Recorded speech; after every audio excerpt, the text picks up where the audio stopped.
The envelope was the wrong color.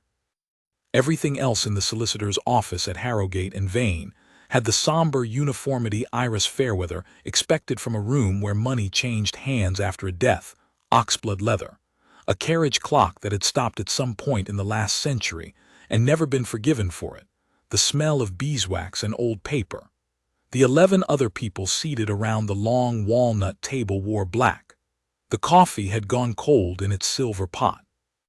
And on the blotter in front of Mr. Ashcombe, the senior partner, sat a stack of documents bound in the dove-gray folders the firm used for estates of consequence.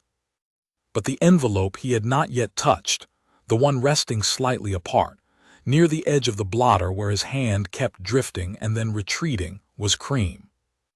Ordinary. The kind you bought in packs of 50 from a stationer's. It had a name written on the front in fountain pen, and though Iris could not read it from where she sat at the far end of the table, wedged between the radiator and a potted fern that had seen better decades, she had the peculiar certainty that the name was hers. "Before we begin," Mr. Ashcombe said, and the room went still in the way rooms do when money is about to be discussed, "I must remind you all that the reading of a will is not a negotiation. It is a communication of decisions already made. Margaret Fairweather was of sound mind when she made them. I witnessed that soundness myself on more than one occasion up to the final fortnight." At the head of the table, Julian Fairweather adjusted his cufflink. He did it the way some men clear their throats, a small, proprietary sound of a gesture, meant to be noticed. Iris's cousin was 44, handsome in the polished way of men who have never once been refused, and he ran the family firm now in all but title. Fairweather Mills had not milled cotton in 30 years, but the name still meant something on the labels of heritage blankets and 200-pound scarves sold in the sort of shops where the assistants wore gloves. Julian had built that. He reminded people of it often. Beside him, his sister Petra sat with the particular stillness of someone rehearsing her face. And ranged down the table were the others, the second cousins, the aunt by marriage, the family accountant, a woman from the charitable foundation, and 2 people Iris didn't recognize at all, who had the sleek, attentive look of professionals billing by the hour. Iris was the only one at the table not dressed in mourning. She hadn't owned anything black that fit, and there had been no time to buy it, and some stubborn part of her had decided that Margaret, of all people, would have preferred her to arrive in the deep russet coat she actually wore rather than a costume of grief bought for the occasion. Margaret had loved that coat.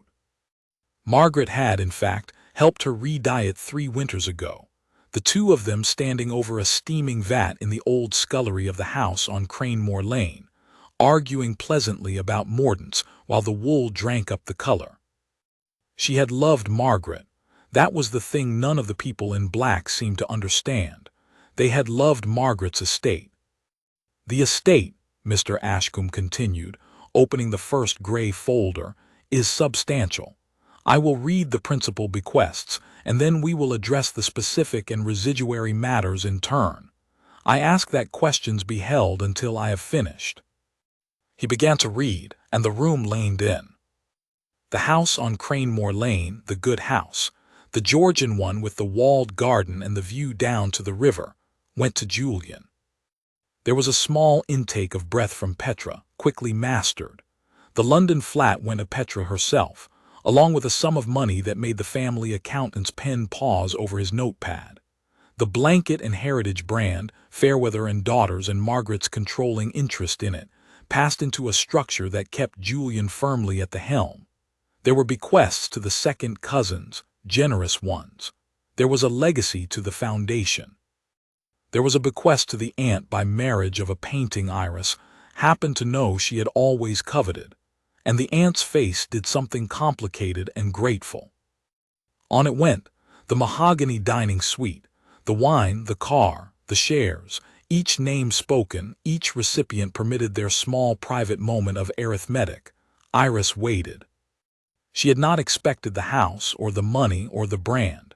She and Margaret had been close in a way that had nothing to do with any of that close in the workshop, close over the dye vats and the fraying edges of things other people would have thrown away. Margaret had been her great-aunt, technically, though the word never fit the friendship. Iris had assumed there might be a keepsake. A book, perhaps. The good scissors. To my great-niece, Iris Fairweather, Mr. Ashcombe read, and Iris felt every head at the table turn toward her with the slow, unified motion of a field of sunflowers noticing a cloud. I leave Renshaw Mill and its contents, and the parcel of land on which it stands at Elderslack in the county of Lancashire. There was a silence. Then Julian laughed. It was not a cruel laugh exactly. That was the worst of it. It wasn't even meant unkindly. It was the laugh of a man who has heard something so absurd, so perfectly in character with an old woman's known eccentricities, that laughter is simply the honest response. A few others joined in, softer, relieved to have something to do with their faces. "Renshaw," Julian said, shaking his head, warmth in his voice. "God, I'd forgotten she still had it. Iris, I'm sorry, I don't mean to. You do know what Renshaw is, don't you?" "I know what it is," Iris said. "It's a ruin, darling." This from Petra, not unkindly either, which was somehow worse than if she'd sneered. "It's a Victorian shell out on the moor road. No roof over half of it. The council's been trying to get someone to demolish it for years. It's a liability, honestly, the insurance alone. Aunt Margaret only hung onto it out of sentiment. It's where the family started, back in the 1840s or whenever. But there's nothing there. Nothing." She said it gently, the way you'd correct a child's misunderstanding about the value of a shiny stone. You'd spend more clearing the site than you'd ever get for the land. "There's the environmental survey, too," the family accountant offered, consulting nothing, simply pleased to contribute. "Contaminated ground, old dye works. It's a money pit. Genuinely, Iris, I'd look into whether you can even decline it."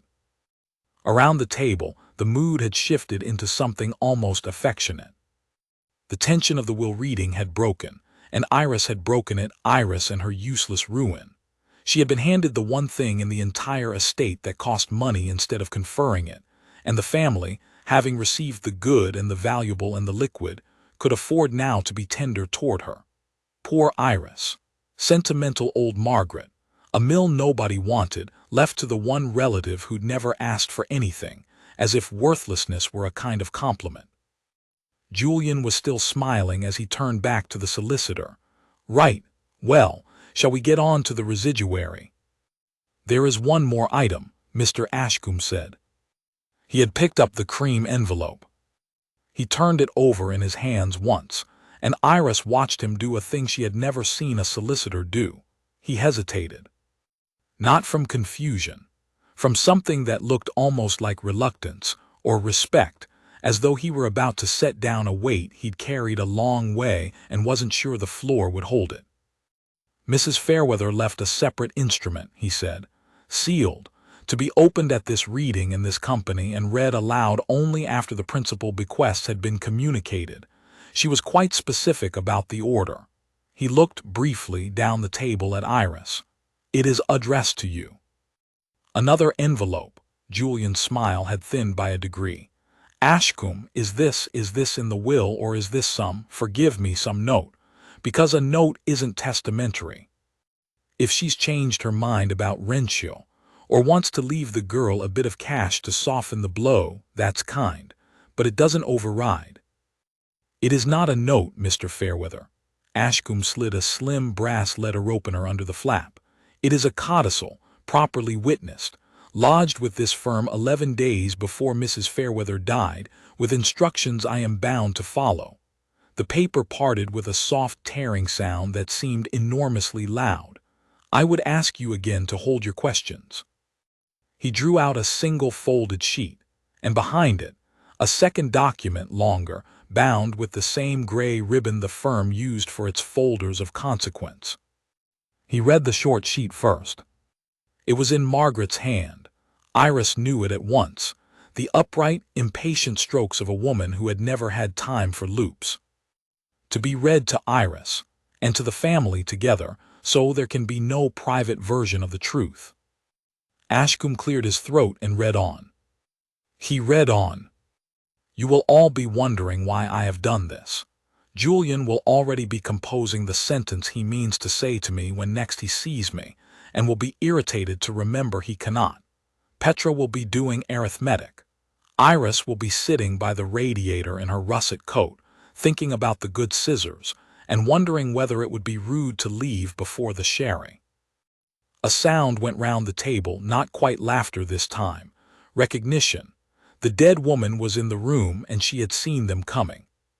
I have left the house to Julian because he wants it, and the flat to Petra because she needs it, and the firm to the arrangement my accountants have devised, because the firm is a machine and machines must be kept running by people who love machines.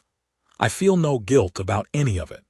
You are all provided for generously, and if you are honest you will admit I have been fairer than you feared and more indulgent than you deserved.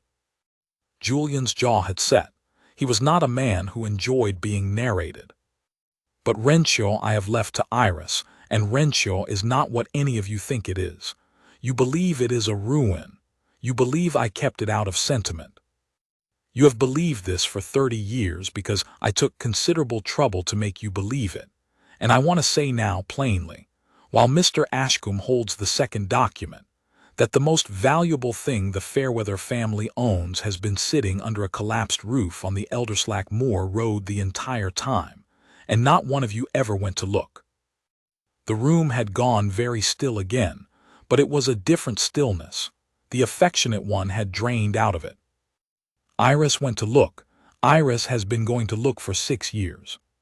She knows what is in the archive room, because she is the only person I ever trusted to see it, and she has told no one, because I asked her not to, and because, unlike the rest of you, she can keep a thing safe without needing to be told twice what it is worth. Every face at the table turned back toward Iris, the sunflowers again, but the cloud had changed shape. Iris kept her hands folded on the table. She was aware of Julian looking at her the way you look at a familiar painting in which you have just noticed, for the first time, a figure standing in a doorway you'd never registered before. Mr. Ashcombe will now read the schedule attached. I ask that no one interrupt him because the schedule is long, and because when he has finished, the value of my estate, the true value, the number none of you have ever had, will need to be recalculated. All of it. By everyone in this room. Ashcombe set the short sheet down. He drew the second, ribboned document toward him, and untied it with the care of a man diffusing something. The schedule, he said, is an inventory, prepared by a chartered valuer under conditions of confidentiality, and lodged with this firm at the same time as the codicil. I will read the summary. The full appraisal runs to some 40 pages. He put on a second pair of spectacles over the first, which should have been comic and was not. Item 1. The Renshaw Pattern Books. 14 volumes, dated 1843 to 1891, comprising original hand-painted textile designs, dye recipes, and mordant formulae developed at the mill. Described by the valuer as, I am reading verbatim, the most complete surviving record of 19th-century Lancashire dye chemistry in private hands, and of significant national importance. The accountant's pen had stopped. Item 2.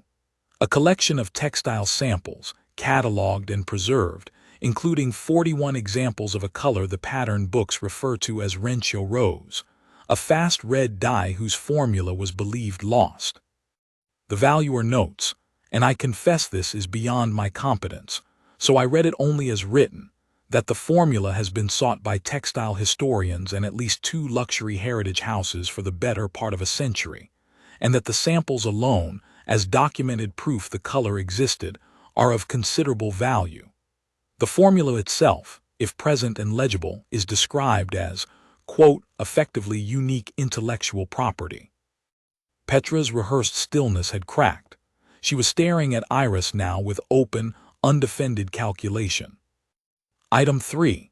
Ashcombe turned a page. A quantity of business correspondence, ledgers, and wage records from the mill's operating years. The valuer flags these as being of primarily historical rather than commercial interest, but appends a note Mrs. Fairweather instructed be read aloud. So I shall read it, that the records, quote, document matters concerning the origins of the family fortune, which the family may prefer to examine privately before any public sale or donation, unquote. He looked up. That is the end of the note. There is no further explanation attached. But Iris knew what the note meant. She had known for 6 years. She had sat in the archive room at Renshaw with a paraffin lamp and a pair of cotton gloves and Margaret at her shoulder, and she had read the wage records, and the wage records were not primarily of historical interest. The wage records were the reason Margaret had left the mill to her, and not to Julian, and not to the foundation, and not to a museum. Because the ledgers named names, and the story the family told about itself, the story printed on the swing tags of every 200-pound scarf, the founding legend of hard Yorkshire grit and honest Lancashire cotton, the story Julian recited at trade fairs and heritage lunches, was, in one specific and documented and provable respect, a lie, a profitable one. A lie somebody had died over in 1851, and the mill had gone on turning, and the family had gone on prospering, and the truth had waited under a collapsing roof for a woman in a russet coat to be the only one who ever went to look. I think, Julian said, and his voice had changed entirely, the warmth gone, replaced by something careful and cold and newly attentive, that Iris and I should have a conversation, privately. No, Iris said. It was the first word she had spoken since I know what it is.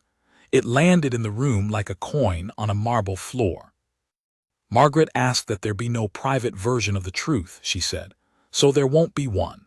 If you want to know what's in the ledgers, Julian, you can read them in the archive room at Renshaw in the daylight with everyone else. That's where they are. That's where they're staying until I decide what's to be done with them. She stood and gathered her useless, priceless coat around her. You had 30 years to go and look. You can wait a fortnight more.